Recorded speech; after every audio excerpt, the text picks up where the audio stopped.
So recently I watched a verbal essay on Brave, and it got me thinking about a common theme that has been presented in our more recent animated movies. This theme is the struggle between family and self-identity. Now we live in an increasingly progressive society, such to the point where it's almost guaranteed that the children will not hold the same values as their parents. So I believe that this message is an important one because it teaches us that a balance can be reached. Let's look at a couple examples. First off, we have Frozen. I'm not going to take Frozen 2 into account because it completely undercuts Elsa's arc in the first movie, as well as the theme that I'm addressing. So from a young age, we see Elsa's parents teaching her to suppress her powers. From their point of view, they were doing it to help her.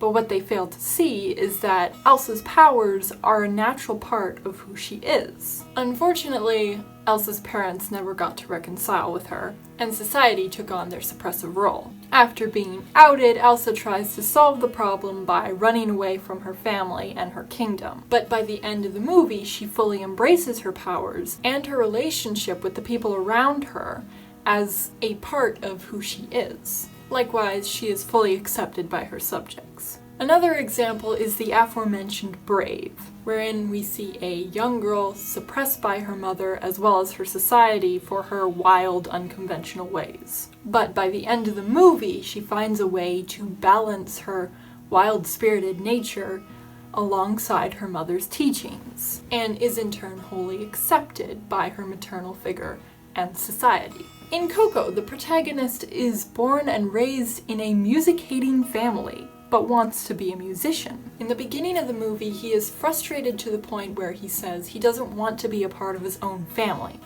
something I'm sure we've all felt at one point or another. But by the finale, he is able to get across to his seemingly hard-hearted family just how important music is, not only to him, but to them as well, which is an added beauty. In Moana, there is an actual line in the movie that describes Moana as a girl who loves the sea and her people.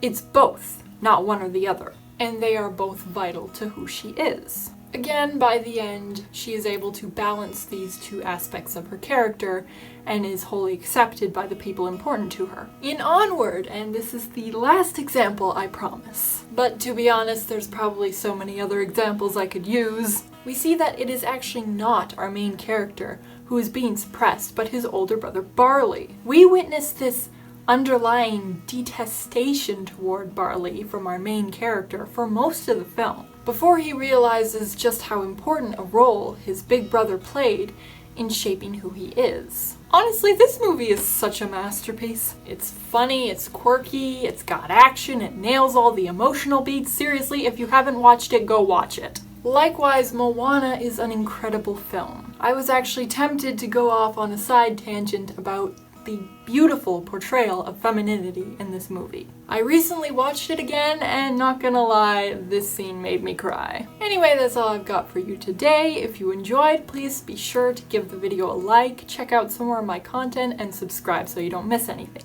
Adios.